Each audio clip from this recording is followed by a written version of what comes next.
생활이 얼마나 복인 것인가 하는 것 이번 코로나 바이러스 느낄 수가 있습니다. 이번에 한국에 사는 형제들 친지들에게 통화를 했는데 전부 다가 교회를 못 나가는 거예요. 서울에 있는 동생도 교회가 못 나가고, 안양에 사는 누님도 교회가 크루스에도 못 나가고, 또 인천에 있는 친척들도 보니까 교회가 다 크루스에서 못 나간다는 겁니다. 우리가 주일이면은 이렇게 같이 교회에 모여서 하나님 앞에 예배드리고 진교하고, 이것이 일상적인 평범한 일이지만은 여러분, 이러한 것이 막힐 때 그것이 얼마나 귀했던 것인가를 깨닫게 됩니다. 이게 얼마나 오래 갈지 모르지만은 아무튼 이러한 일이 한국 교회 역사에 없지 않습니까? 큰 교회들이 다 문 닫는 그런 예가 없었잖아요. 이번에 참 이 코로나 바이러스 말미암아 그렇게 되고 말았습니다. 여러분, 초대교회 때에 우리가 그 성도들 생각할 때 어떠한 이미지가 떠오릅니까? 그때 사도들이라든지 또 성도들이라든지 우리가 생각할 적에 참 초대교회 때는 사람들이 겸손하고 온유했고, 그리고 같이 모여서 찬양하고 같이 모여 친교하고 아름다운 모습, 사도행전 2장과 4장에 나오는 모습 보게 되면 같이 모여서 물건을 통용하게 되고요, 재산을 팔아서 같이 나누어 갖고 정말 아름다운 사랑의 공동체를 이루었습니다. 우리 초대교회에 돌아가자 하는 말 많이 했습니까? 초대교회 때의 모습은 예수님을 믿는 사람들의 아름다운 모습을 보여준 거예요. 그런데 여러분, 오늘 본문에 보게 되면 이 바울과 바나바가 굉장히 다툰, 여기 내용도 보게 되면 심히 다투었다 말씀 나오죠? 심히 다투었다. 그래서 그들은 갈라서게 됩니다. 여러분, 바울과 바나바 같이 1차 전도여행을 떠났습니다. 사도행전 13장 14장에 보게 되면 같이 여행을 떠나서 같이 복음을 전했던 그런 사람들이고, 그 다음에 15장에 보게 되면 예루살렘 공회에 같이 참석해서 같이 증언했던 그러한 사람들이에요. 그런데 이 마가의 문제로 그들은 갈라서게 되고 따로 이렇게 갑니다. 우리가 이거 생각할 적에 참 어떻게 이렇게 바울과 바나바와 같이 그렇게 신앙이 좋은 사람들도 다툴 수 있을까라고 하지만은, 여러분, 사람은 다 약점이 있는 거예요. 결점이 있습니다. 그런데 하나님은 그러한 약점이 있어도 쓰신다라고 하는 사실.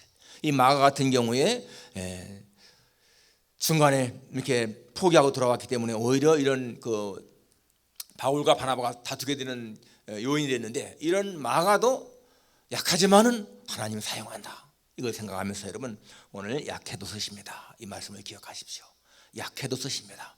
하나님이 우리를 약해도 사용하신다 하는 거. 우리 교회가 무슨 수백 명, 수천 명 모이는 교회가 아니라 할지라도, 작은 교회라 할지라도 하나님은 쓰신다라는 사실, 우리 항상 마음에 기억할 수 있기를 바랍니다. 첫째로 생각할 수 있는 것이 뭔가 하면은, 사람들의 다툼, 이것은요 의견의 차이 때문에 그렇습니다. 오늘 여기 보게 되면은 바울과 바나바, 이게 목적은 똑같았어요. 복음을 전하러 가자, 똑같았습니다. 오늘 36절에 며칠 후에 바울이 바나바더러 말하되 우리가 주의 말씀을 전한 각성으로 다시 가서 형제들이 어떠한가 방문하자. 그 13장에서부터 1차 여행을 가서 증거했던, 이제 구브로로 가서 구브로에서 바브로에서 밤빌리아, 그리고 루스드라, 안디옥 쭉 돌아가지 않습니까? 거기에 다시 한번 가서 우리가 복음 전하는 사람들이 어떻게 생활하고 있는 것인가 확인해 보자. 좋은 목적이지 않습니까? 그런데 같은 목적이었는데 그 의견이 달랐습니다. 37절에 바나바는 마가라 하는 요한도 데리고 가자. 이 바나바의 의견은 마가 데리고 가자 이거였고요. 그 다음에 38절에 바울은 밤빌리아에서 자기들을 떠나 함께 일하러 가지 아니한 자를 데리고 가는 것이 옳지 않다. 이 마가가 밤빌리아에 갔을 적에 같이 그 여행하다가 전도 선교 여행하다가 떠나서 집에 왔단 말이에요. 그러니까 이 바울은 그렇게 한 사람 데리고 가는 거 옳지 않다. 이것이 이제 대립이 된 거예요. 사실 이 마가 요한이라고 하는 이 마가는요 굉장히 부잣집에서 성장한 사람입니다. 마가 예루살렘에서, 여러분, 예수님이 마지막 날 목요일 날 그 잡히시던 밤에 마지막 그 체험 만찬한 그 집이 마가의 집이잖아요.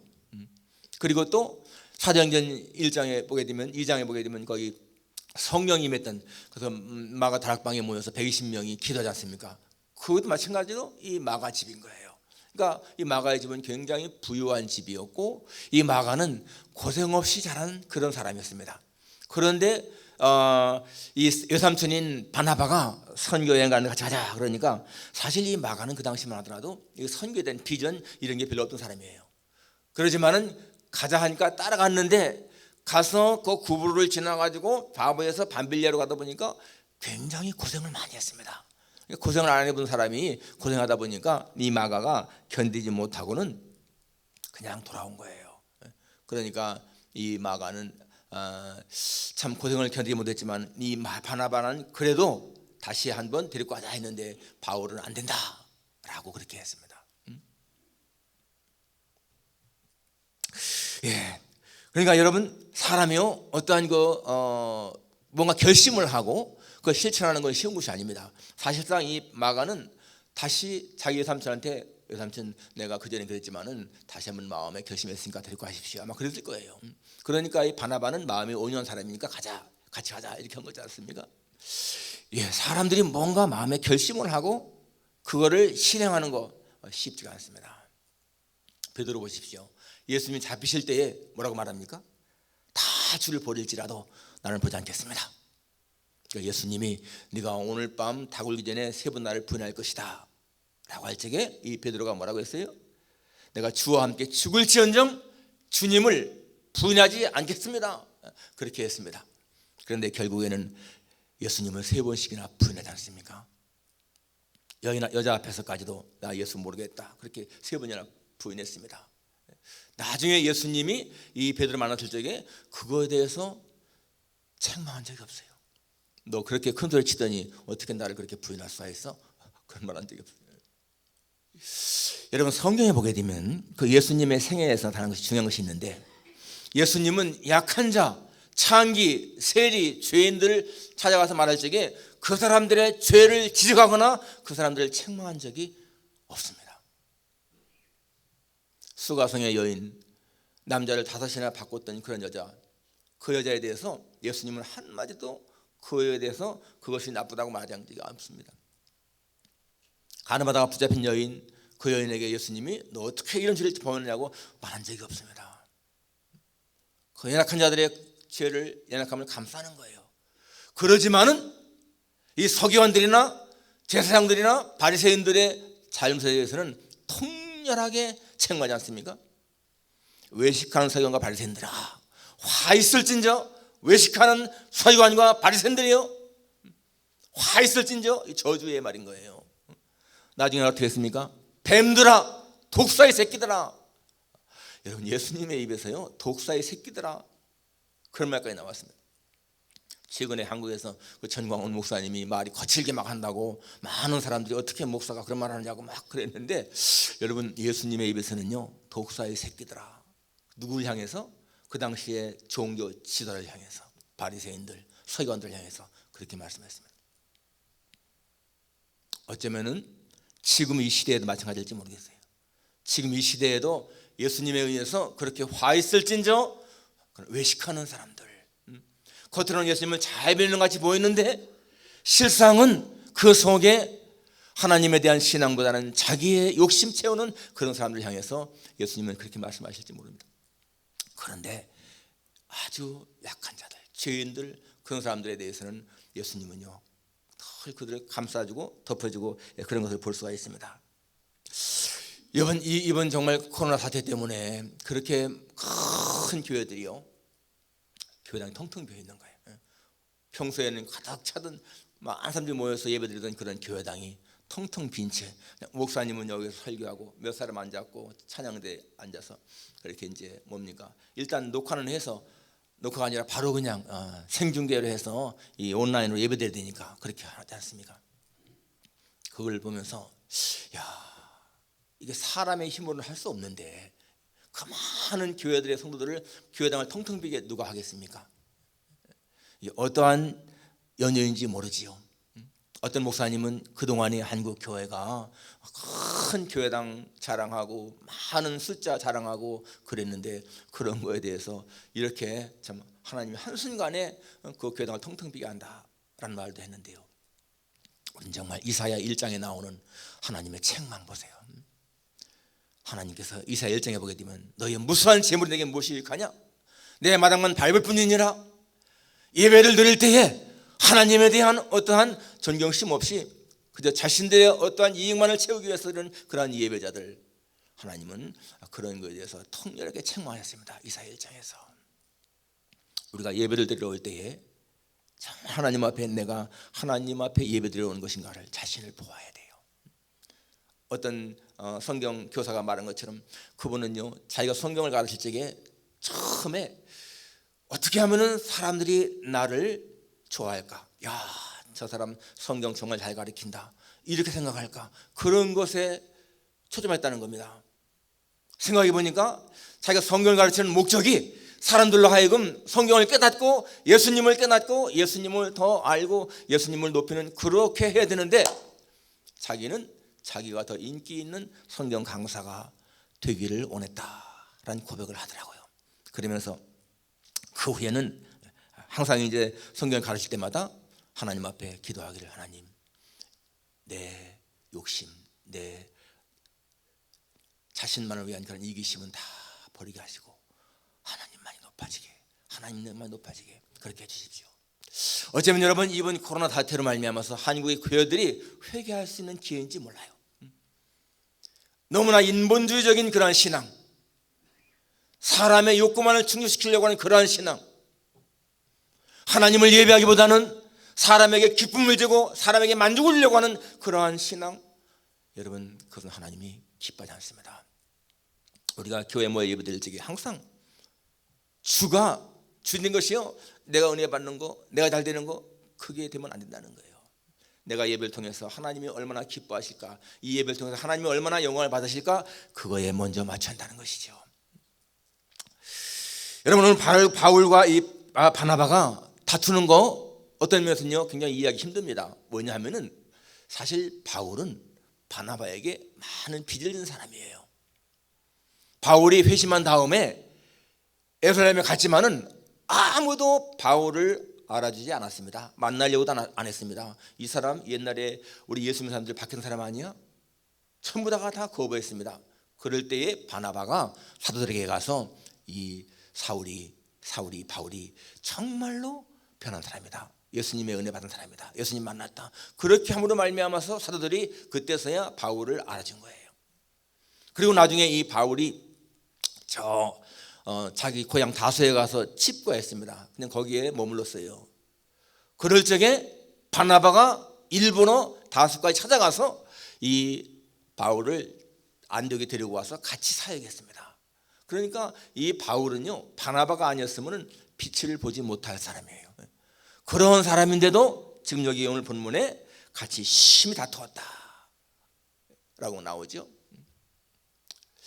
이 미국의 라인홀드 리버라고 하는 목사님은 그런 말을 했습니다. 개인에게는 사랑을 베풀고 사회에서는 정의를 행해야 된다. 이게 무슨 말인가 하면 공과 사를 가린다는 거예요. 공과 사를. 사적으로는 사랑을 베풀지만은 공적으로다가는 공의를 행해야 된다. 여러분, 예수님 보십시오. 이 한 여인이 가늠하다가 붙잡혔을 적에 그건 사적인 죄지 않습니까? 그러니까 그 여인을 진짜 용서했어요.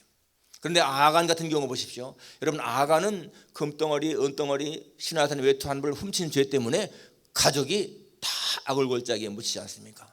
그것은 공적인 죄라는 게 공적인 죄. 그러니까 사적인 개인적인 죄는 감싸지지만은 이 공적인 죄는 안 된다는 겁니다. 교회에 할 적에 여러분, 의견이 항상 다 대립될 수가 있어요. 저희 교회도 1981년도에 개척 처음 시작할 적에 5가정이 있지 않습니까? 5가정이. 그런데 그 개척 멤버들이 지금 한 분도 안 계시잖아요. 5가정이 했다가 불과 한 1, 2년 지나니까 4가정이 떠나고 한 분만 남고 그렇게 왔습니다. 제가 8년 됐을 적에 이 교회에 왔는데 그때 그 개척하신 장로님이 계시잖아요. 근데 그 장로님이 사실상 적어보니까 의견이 안 맞더라고. 마음이 안 맞더라고요, 신앙적으로. 그래서 제가 이 교회 그만둬야 되겠다 그랬다고 제가 말씀드리지 않습니까? 근데 그래도 하나님이 지금은 떠날 때가 아니다 라고 해서 그냥 있었는데 3년 후에 역시 그 장로님이 떠나셨어요, 이 교회를. 의견이 안 맞을 적에 그걸 맞춰가지고 하면 더 좋겠는데 그것이 안 되니까 또 떠나시게 됐습니다. 아픔이죠.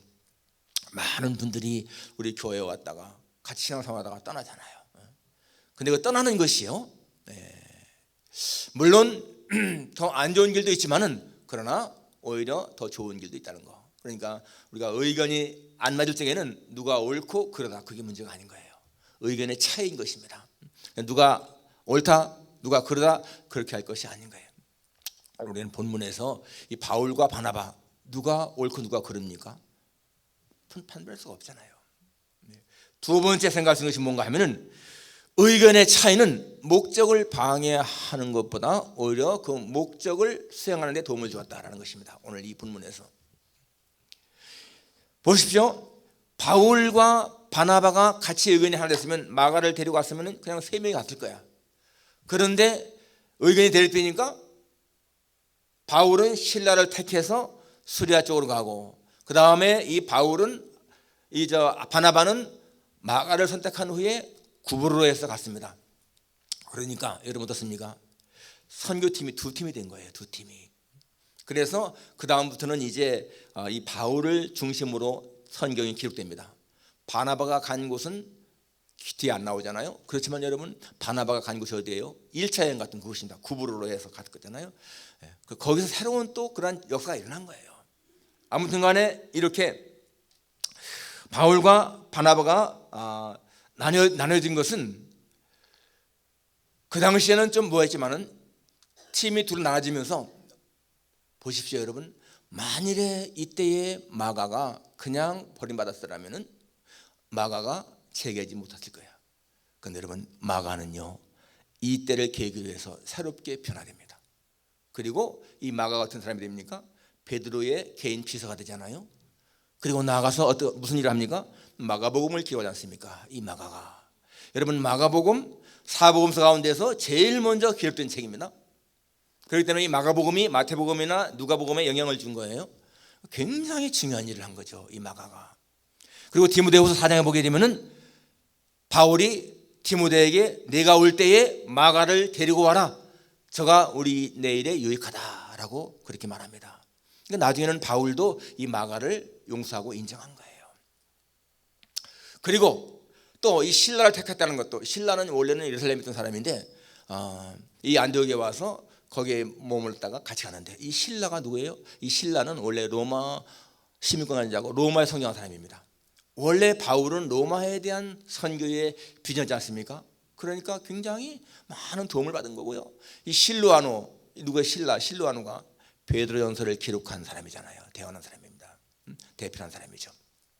이렇게 그러니까 좋은 인재들을 발굴한 거예요. 이러한 다툼을 통해서 하나님의 그 일이 방해받은 것이 아니고 오히려 마가라고 하는 좋은 일꾼도 길러냈고, 이 신라라고 하는 사람도 택하게 됐고, 그러니까 여러분, 오히려 이것이 좋은 결과를 가져온 것을 볼 수가 있습니다. 그러니까 이 마가도 그 당시에 바울에게 거부당했을 적에는 굉장히 마음이 안 좋았겠지만은 그것이 오히려 자극제가 된 것을 볼 수가 있어요. 하나님은 사람이 어떤 실수까지도 이루어서 선을 이루신다는 거 우리가 기억해야 됩니다. 우리가 무언가 실수했을 적에도 하나님은 그것까지도 이용해서 우리 어떤 하나님의 일을 이루신다. 그리고 마가가 이렇게 참 거부당했지만은 오히려 도전받은 거 좋은 일인 것이죠. 어떤 소년이요, 미국 시골에서 가난하게 살았는데 너무 가난하니까 책을 살 돈이 없어. 그런데 그 동네에 부잣집이 있습니다. 그 부잣집에는 대학 다니는 사람들도 있었고 책이 많았습니다. 그래서 이 소년이 그 집에 형들한테 가서 책을 빌려다 읽고 했는데, 한 번은 책을 빌려오는데요, 그 아버지가 그 부잣집의 아버지가 이런 말하는 거예요. 농사꾼의 아들 태어났으면 농사나 배울 일이지 무슨 책을 읽는다고 그러는가. 이런 그 말이 그 소년에게 얼마나 마음에 상처를 주었겠습니까? 농사꾼의 자식이면 농사 일이나 배우지 왜 책을 읽느냐는 거예요. 근데 그 소년은요, 그 말을 들으면서 정말 굉장한 도전을 받았습니다. 내가 농사꾼의 아들로 태어났는데 내가 평생 농사만 지은다는 것을 그렇게 생각하는구나.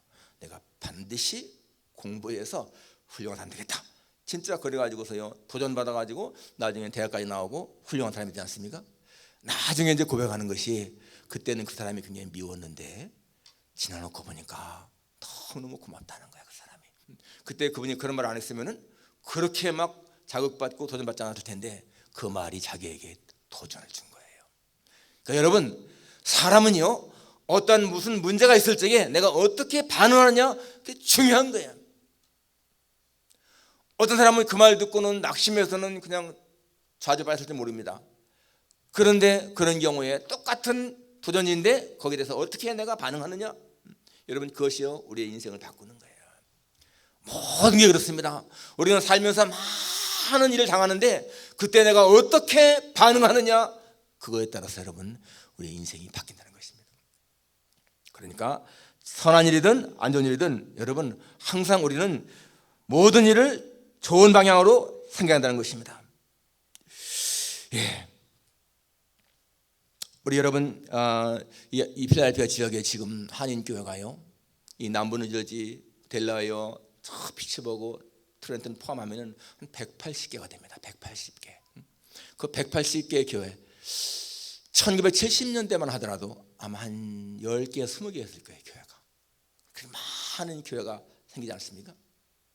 그게요, 보게 되면은 그냥 개척한 교회도 있지만은 대개는 큰 교회에서 나온 교회가 많습니다. 여러분, 대표적인 것이요, 이 필라 한인연합교회, 그게 이제 큰 교회에 드는데, 그때 이 지금 있는 그 교회당을 이사 올 적에 그 담임 목사님하고 성도들은 그쪽에 남았어요.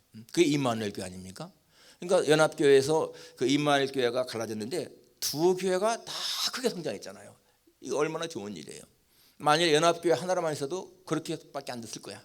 그런데 두 개로 갈라지면서도 두 개가 다 크게 성장하는 거, 얼마나 좋은 일입니까? 저희 교회도 그 장로님 처음에 개척하신 분은 제일장로교에 출석하시다가 자기가 그냥 교회 개척에 사명받고 나와서 세운 것이 새한교회거든요. 그러니까 이렇게 교회가 갈라져 나오니까 이게 더 많이 교회가 많아지는 거예요.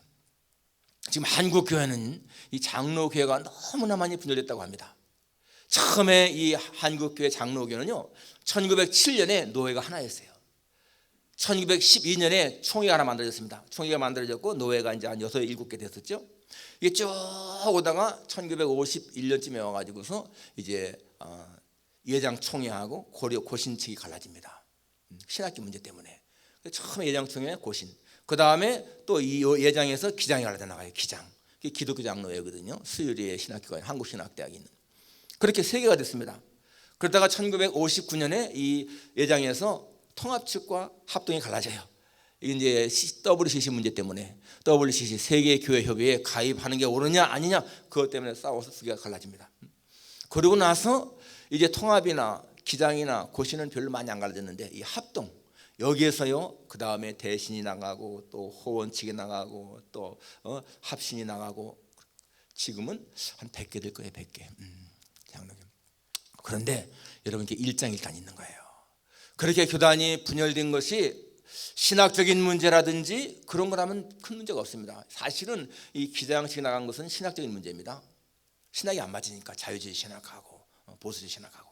그런데 그 후에 모든 그 갈림 분열은요 대개가 다 교권주의인 거예요. 교권.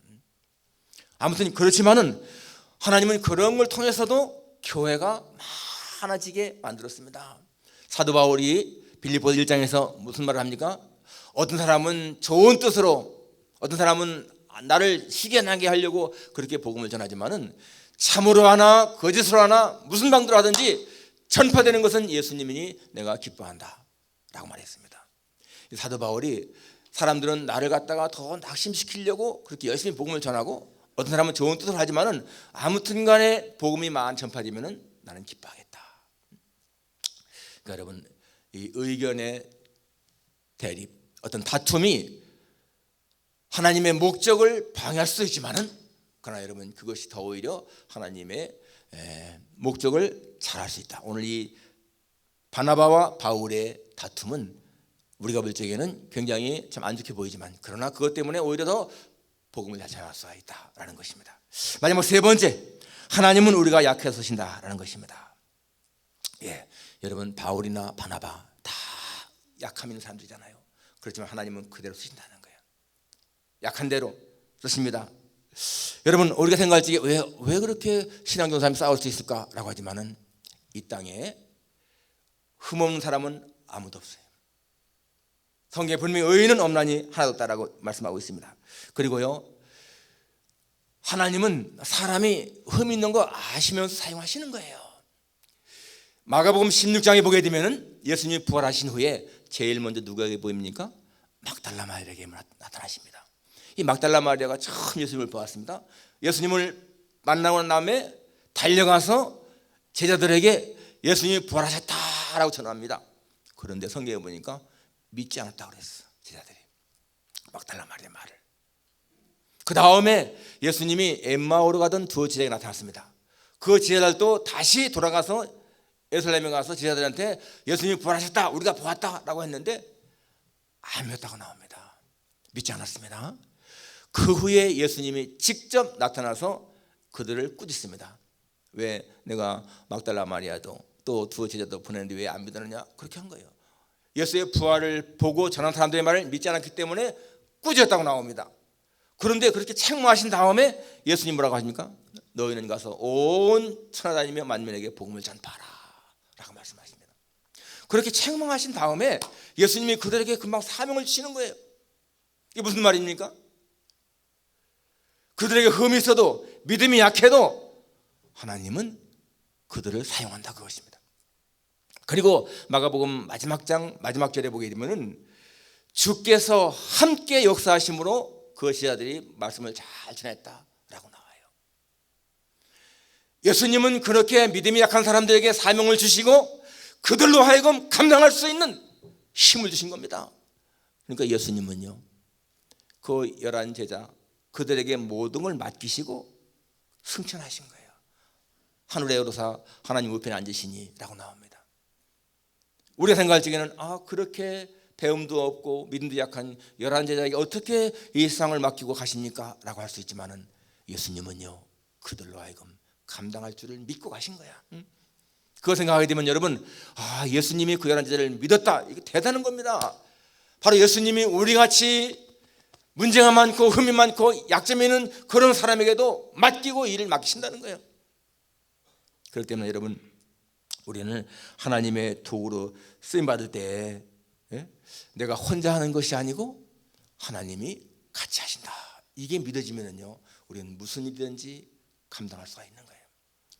하나님의 교회에서 일할 적에 여러분, 우리 내가 혼자 그것이 하는 것이 아니고 내가 실수가 많고 약점이 많다 할지라도 주님이 나와 함께 하시기 때문에 할 수 있다.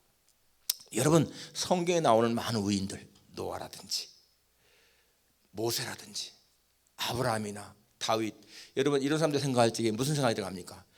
그 사람들은 신앙이 좋았어, 이렇게 생각하지 않습니까?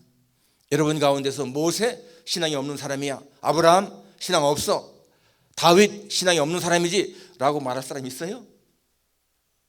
그럴 사람이 없을 거예요. 그렇지만 여러분, 아마 현대적인 의미로 보십시다. 아브라함은요, 축적한 사람이야. 첩을 얻어가지고 아들 낳은 사람이야. 모세는 혈기로 사람을 죽이고 도망간 사람. 다윗은 간음죄를 짓고 간음죄를 커버하려고 살인까지 저지른 사람이에요. 여러분, 그러한 사람 현대에 있다면, 그러한 목사나 장로나 집사가 있다면 존경할까요? 이 필라델피아에서 오래전에 어떤 목사님, 아주 존경받는 목사님이었는데 성추행했다고 그게 알려져 가지고서요, 노예에서 제명을 했죠. 교회에서 쫓아냈습니다. 쫓겨났잖아요. 그런 경우에 정말 교인들이 우리 목사님이 그러한 죄를 지은 것은 우리의 기도가 부족했습니다, 우리가 죄를 졌습니다, 우리가 그분을 용서합니다 라고 했더라면 어땠을까? 왜 다윗이나 모세나 아브라함은 그런 죄를 졌는데도 성경에서 그렇게 훌륭한 신앙인으로 인정받는데 왜 현대는 그렇게 안 될까요? 여러분, 예수님이요, 그 간음하다가 붙잡힌 여자를 데려왔을 적에 이거 어떡할까요? 이 사람 현장에서 붙잡혔는데, 그럴 때 예수님이 뭐라고 했습니까? 너희 중에 죄 없는 자가 먼저 돌로 치라 그랬습니다. 그럴 적에 그 사람들은 다 양심의 가책을 받아서 다 떠나갔다 그랬어요. 한번 가정해 보세요. 만일에 그럴 때에 한 사람이요, 그냥 돌을 딱 던졌다 라고 한다면은 어쩌면 군중 심리에 의해서 다 던졌을지 몰라, 돌을. 여러분, 그럴 적에 예수님이 어떻게 행동했을까? 가정입니다. 그럴 적에 예수님은 그 여자가 돌에 맞아 죽는 걸 보고만 계셨을까? 저는 그럴 때에 바로 예수님이 그 여자를 감싸 안고 자기가 돌을 맞았을 거 생각합니다. 사람들이 예수님 왜 그러세요? 비켜나세요. 이 여자가 죽어야 되죠 라고 할 적에 어쩌면 예수님은 돌을 던져라, 내가 이 여인의 죄를 지고 내가 맞아 죽겠다, 그러지 않았을까? 그게 바로 십자가의 모습이지 않습니까? 예수님이 십자가에서 그렇게 죽으신 것이 바로 여러분과 내가 죽어야 할 죄 때문에 십자가에 죽으신 거 아니겠어요?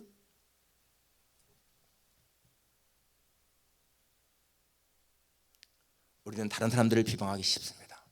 다른 사람들의 죄를 막 정죄하기 쉽습니다.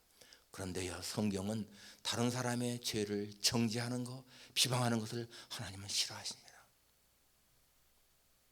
우리는 죄를 지은 사람에 대해서 같이 비방하고 욕하고 그럴 자격이 없는 사람이라는 거예요. 왜? 우리들도 그 사람과 똑같은 죄를 지은 사람들이기 때문에 그렇습니다. 그렇기 때문에 우리는 그 사람의 약함을 나도 이해하고 같이 아파하는 거예요. 하나님은 약한 사람을 절대로 무시하지 않습니다. 약한 사람도 쓰십니다. 오늘 우리가 하나님 앞에 부족한 것이 많다 할지라도 여러분, 하나님은 나를 들어서 하나님의 일을 하기 원하신다 마음을 가지세요. 그리고 내가 할 수 있는 작은 일이라도 하나님 앞에 하는 거예요. 바로 그것이 우리가 하나님의 은혜 받은 사람의 삶이고 모습인 것입니다. 약해도 쓰십니다. 우리 이 말씀 우리 마음에 새기면서 살아갈 수 있기를 주님의 이름으로